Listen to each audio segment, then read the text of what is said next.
बिस्मिल्लाहिर्रहमानिर्रहीम। Mariam's granny में आप सबको मेरा सलाम।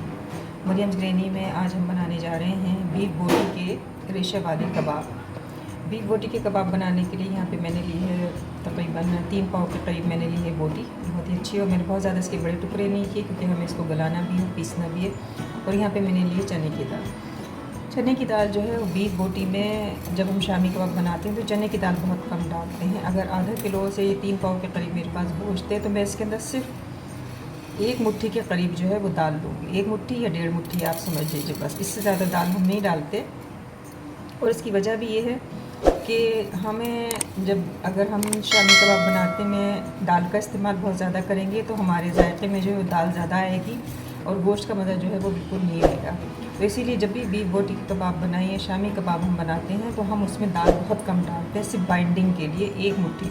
3 पाव जो है हमारे पास बीफ का गोश्त है, ये बीफ है, और हमारे पास है सिर्फ 1.5 मुट्ठी हमारे पास है चने की दाल। ये मेरा हिसाब है। तो इसको हम बनाते हैं और आपको दिखाते हैं।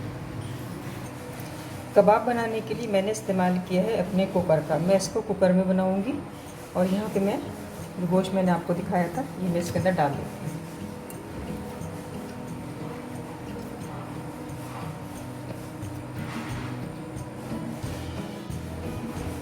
इसके अंदर हम डाल देंगे चने की दाल, धो के साफ़ करके। 1-1.5 मुट्ठी जो मैंने आपको चने की दाल दिखाई थी, बस इतनी दाल, चने की दाल और बीफ बोटी। इसके बाद हम डाल देंगे साबुत गोल लाल मिर्च, जितना आपको तीखा खाना है मिर्च अपने हिसाब से रखिएगा। यहाँ पे हम डालेंगे 1 अदद बड़ी प्याज, जिसको मैंने काट के डाल रही हूँ। मैं आप चाहें तो इसको साबुत भी डाल दें, मैं काट के डाल रही हूँ। और यहाँ पे मैंने लिए लहसुन के चंद आधी मैंने लहसुन की गट्टी ली है। यहाँ पे मैंने लिए सारा खड़ा गरम मसाला, 2 तेज़पात हैं, बड़ी इलायची, लौंग, काली मिर्च, इलायची और सफ़ेद ज़ीरा। यहाँ पे मैंने लिया है 1 आधा इंच अदरक का टुकड़ा। इसके साथ हस्बे ज़ायक़ा नमक जाएगा। नमक आप उतना ही डालिए जितना आपके घर में खाया जाता है। और यहाँ पे हम डाल देंगे इसमें पानी। पानी हमें कम डालना है क्योंकि हम कुकर में बना रहे हैं तो ये जल्दी गल जाएगा, पक जाएगा। तो अब हम इसको सीटी लगाते हैं और एक 15 मिनट के लिए बस हम इसको रख देते हैं। ये शामी कबाब का कीमा हमारा तैयार होगा। कबाबों का कीमा हमने कुकर के अंदर चढ़ा दिया है और 15 मिनट के अंदर हमारे कबाब तैयार होंगे। 15 मिनट के बाद हम इसे खोल कर देखेंगे और आपको भी दिखाते हैं। यहाँ पे गोश्त की बोटियाँ भी हमारी गल गई हैं और दाल भी आप देखिए बिल्कुल भुनता है। बस इसमें थोड़ा सा पानी बाकी है, इसको हम खोल के और इसी के ऊपर नीचे आग जला के थोड़ा सा हम इसको खुश कर लेते हैं। खुश करने के बाद फिर हम आपको दिखाते हैं। कबाबों का कीमा हमारा तैयार है। बोटियाँ भी हमारी गल चुकी हैं, चने की दाल भी हमारी गल चुकी है। इसमें से जितना भी मसाला था, तेज़पात, अदरक, लहसुन, जिनका काम इसके अंदर तमाम था, उनको हमने निकाल दिया है। सिर्फ साबुत गोल मिर्चें इनको हमने रहने दिया है।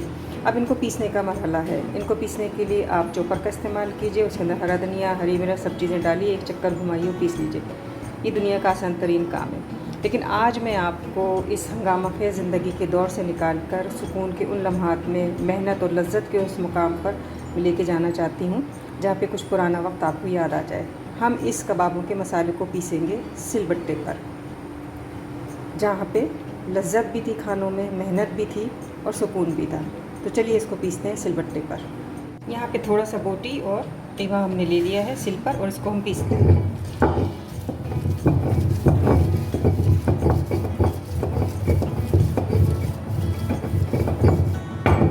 कीमे को सिल पे पीसने के बाद हम आपको इसकी पोजीशन दिखाते हैं। ये आप देखिए कितना हमारे पास ये रेशा आ रहा है। अगर हम इसको चॉपर में पीसते तो शायद हमें ये चीज़ें ना मिल पाती। ये सारा अब यहाँ पे हम डालेंगे 1 अंडा,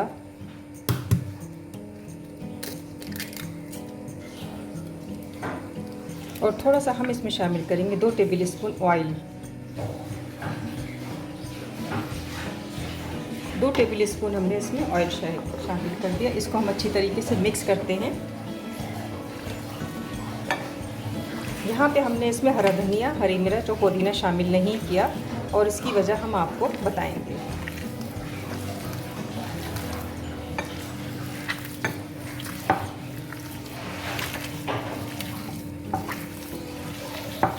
कबाबों के अंदर हरा धनिया, हरी मिर्च और प्याज मिक्स नहीं की, क्योंकि आज हम आपको उसी तरीके में लेके जाते हैं जहाँ हमारे घर की बूढ़ी बुजुर्ग ख़वातीन बस कबाबों को हाथ पे रखती थी कीमे को, इसके एक पोटलिया सी बनाती थी, एक गड़ा सा बनाती थी और इसके अंदर भर देती थी ये ख़जाना, हरी मिर्च, हरा धनिया और पुदीना, और इस तरीके से इसको बंद कर दिया जाता था। कोई भी हरे धनिए का छिलका कुछ भी जो है वो हमें बाहर से दिखाई देता ही नहीं था। ये बहुत ही मज़ेदार और लजीज कबाब बनते थे और जब इनको बाइट किया जाता था तो ये अंदर से अपनी एक लज्जत, एक ख़जाने के साथ जब इनको तोड़ा जाता था तो अंदर से एक ख़जाना निकलता था जो हरे धनिए और प्याज का ख़जाना होता था।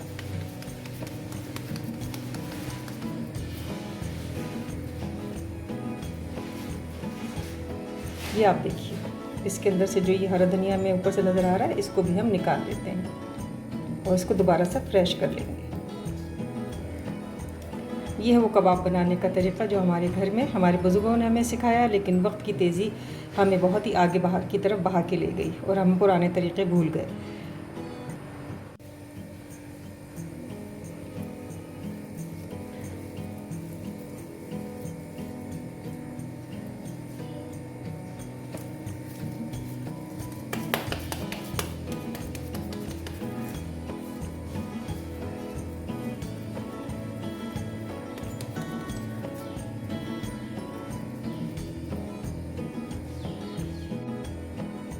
इस तरह से हम सारे कबाबों को बना लेंगे। कबाब हमने तैयार कर लिए हैं, बना लिए हैं। इनके अंदर भी अंडा है, इनके अंदर भी ऑयल है। जब हम इनको बनाने के बाद फ्रिज में रख देंगे और कई दिनों के बाद भी इस्तेमाल करेंगे तो इनमें खुश्की नहीं आएगी। तो अब हम इनको तलते हैं और तलने के लिए अब हमें अंडा लगाने की ज़रूरत नहीं है। तो चलिए इनको तलते हैं। फ्राई पैन में हमने एक खाने का टिफिन ऑयल ले लिया है और यहाँ पे हम डाल देंगे इसमें कबाब।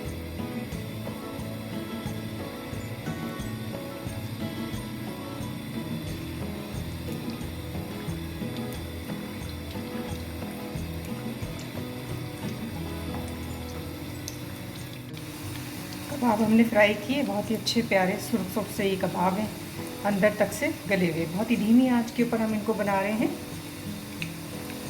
कबाब जैसे ही हो जाते हैं हम इनको डिश आउट करते हैं और आपको दिखाते हैं।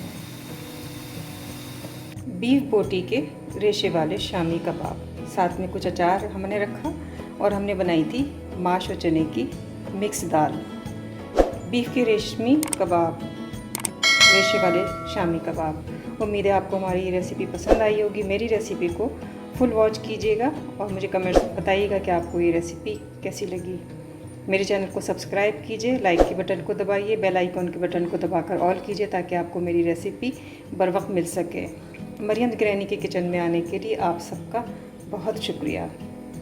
बीफ बोटी के रेशे वाले कबाब, अचार और माश और चने की मिक्स दाल।